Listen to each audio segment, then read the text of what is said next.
Hi guys, welcome to simply Sravanthi YouTube channel. పనసపొట్టు కూర, ఈ పేరు చెప్తుంటేనే నోట్లోంచి నిలురుతున్నాయి కదా. ఎలా చేసుకోవాలో ఏంటో ఇప్పుడు చూసేద్దాం. మనం ఈ పనసపొట్టు కూరని ఇలా ఇత్తడి గిన్నెలో చేసుకున్నాం అనుకో, అద్భుతంగా ఉంటుంది. మనం ప్రాసెస్లోకి వెళ్ళిపోదాం రండి. కొంచెం ఆయిల్ వేసుకుని లేతగా ఉన్న పనసపొట్టు వేసేసుకుని అందులో ఉప్పు, పసుపు, చింతపండు గుజ్జును కూడా వేసేసుకుని ఒకసారి కలిపేసి మూత పెట్టాలి. ఒక 7 మినిట్స్ మీడియం ఫ్లేమ్లో పెడితే ఉడికిపోతుంది. ఎందుకంటే ఇది లేత పొట్టు కాబట్టి త్వరగానే ఉడికిపోతుంది.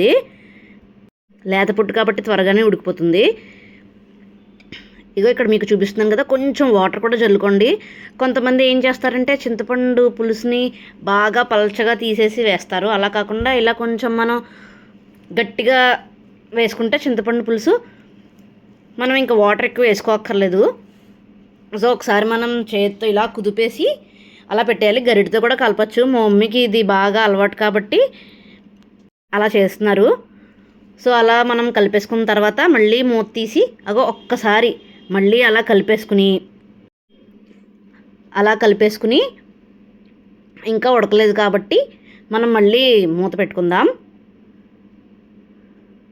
ఈ పనసపొట్టు కూర ఇష్టం లేని వాళ్ళు ఎవరుంటారో చెప్పండి. నేను చెప్తున్న పద్ధతిలో చేస్తే కనుక అద్భుతంగా ఉంటుంది. ఓ పక్కన మనం స్టవ్ మీద పనసపొట్టు ఎలాగో పెట్టేసుకున్నాం కాబట్టి పక్కన మనం ఏం చేయాలంటే, ఫస్ట్ వచ్చింది కదా క్లిప్పింగ్, అందులో ఆవాలు, ఎండుమిరపకాయలు కొంచెం హాట్ వాటర్ వేసి నానబెడితే మీకు త్వరగా గ్రైండ్ అవుతుందన్నమాట. లేకపోతే కొంచెం గ్రైండ్ చేయడానికి మీకు కష్టం అవుతుంది. కాబట్టి హాట్ వాటర్ వేసి ఆవాలు, ఎండుమిరపకాయలు నానబెట్టుకోండి.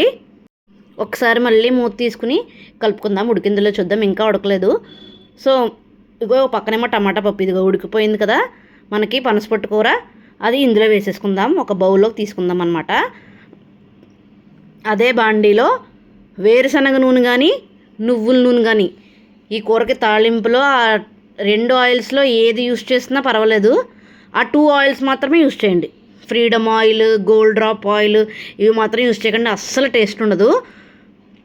సో మనం పోపుకి ఏమేం కావాలంటే వేరుశనగుళ్ళు, శనగపప్పు, మినప్పప్పు, అలాగే గుమ్మడొడియాలు పెట్టుకుంటాం కదా, ఆ గుమ్మడొడియాలు కూడా వేస్తే కూర ఎంత అద్భుతంగా ఉంటుందో తెలుసండి. అబ్బాబాబా, మీకు చెప్తుంటేనే నాకు నోట్లోంచి నీళ్లు ఊరుతున్నాయి.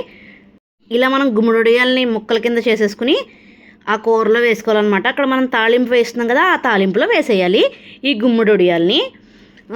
ఇంకొక విషయం మీకు చెప్పడం మర్చిపోయాను. ఏంటంటే గుమ్మడొడియాలైనా వేయచ్చు, లేకపోతే ఉత్తి మినప్పిండి వడియాలు ఉంటాయి కదా, అవి కూడా వేసుకుని వండుకోవచ్చు. ఈ కూరలోకి మాత్రం మస్ట్ అండ్ షుడ్ గుమ్మడొడియాలైనా ఉండాలి. లేకపోతే ఇప్పుడు చెప్పాను కదా, ఉత్తి మినప్పిండి వడియాలు పెట్టుకుంటారు కదా, అవి కూడా వేసుకోవచ్చు. ఈ రెండిటిలో ఏదో ఒక వడియాలు మాత్రం కంపల్సరీగా ఉండాలి. ఇగో మినప్పప్పు వేస్తుంది మా మమ్మీ ఇక్కడ. మినప్పప్పు, ఆవాలు, ఇంగువ మాత్రం మర్చిపోకండి. ఇంగువ, అలాగే పచ్చిమిరపకాయలు, కరివేపాకు, ఎండుమిరపకాయలు. దీనికి కొంచెం ఆయిల్ ఎక్కువ ఉంటేనే ఈ కర్రీ చాలా బాగుంటుంది.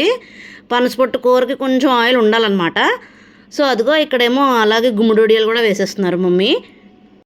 ఈ పోపు అంతా బాగా వేగాలన్నమాట. మనకి ఆ పోపు వేగినప్పుడు అరోమా వస్తుంది చూడండి. మీకు ఎలా చెప్పాలి, పులిహార పోపు వేస్తుంటే చూడండి మనకి ఎంత మంచి స్మెల్ వస్తుందో, అంత మంచి స్మెల్ వచ్చేంత వరకు వేయించాలి. కొంచెం టైం టేకింగ్ ప్రాసెసే, కానీ రుచిగా తినాలంటే కష్టపడాలి కదా. సో మీరు కూడా ఖచ్చితంగా చేసుకుంటారనుకుంటున్నాను. ఇప్పుడు మనం మళ్ళీ ప్రాసెస్లోకి వెళ్ళిపోదాం. ఇగో ఇలా బాగా ఫ్రై చేసుకోవాలన్నమాట.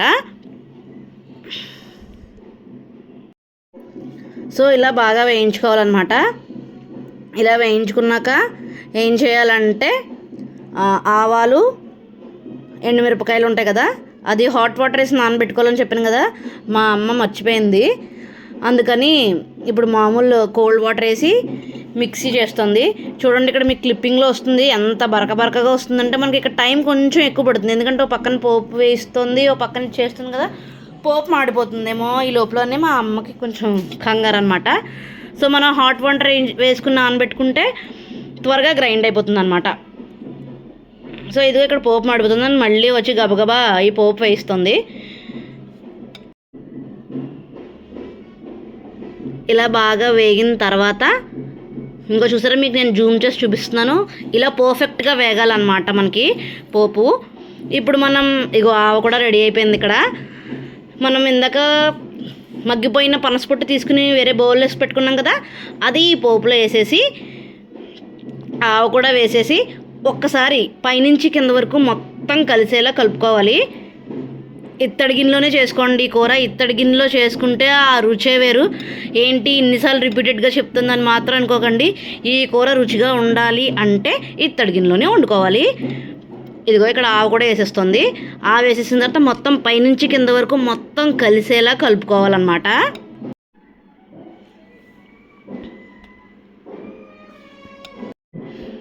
ఇలా ఒక్కసారి కలిపేసుకుని వేరే బౌల్లోకి తీసేసుకోవడమే. ఆ రోజే మా మమ్మీ వెల్లుల్లిపాయ కారపొడి కూడా చేస్తుంది. సో ఆ వీడియో తీద్దాం అనుకున్నాను కానీ నాకు కుదరలేదు. మళ్ళీ నెక్స్ట్ టైం చేసినప్పుడు తప్పకుండా మీకు నేను ఆ వీడియో తప్పకుండా పెడతాను. వెల్లుల్లిపాయ కారపొడి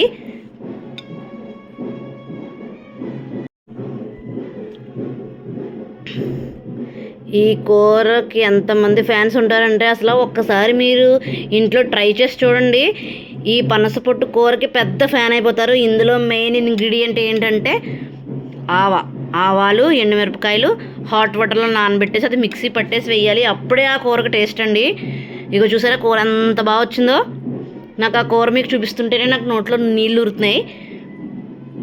అదిగో అలాగ మనం వేరే బౌల్లోకి తీసేసుకుని వేడివేడి అన్నంలో నెయ్యి వేసుకుని పనసపొట్టు కూర చూడండి, అద్దరిపోద్ది అంతే. ఇదిగో ఇక్కడ మా మమ్మీ వెల్లుల్లిపాయ కారపొడికి పోపు వేస్తుంది. చాలామంది చూసి సబ్స్క్రైబ్ చేయకుండా వెళ్ళిపోతున్నారు. ప్లీజ్ నన్ను సపోర్ట్ చేయండి. ఇదిగో చూసారా ఫైనలీ పనసపొట్టు కూర రెడీ. లైక్ చేయండి, షేర్ చేయండి, సబ్స్క్రైబ్ చేయడం మాత్రం మర్చిపోకండి. Thank you so much.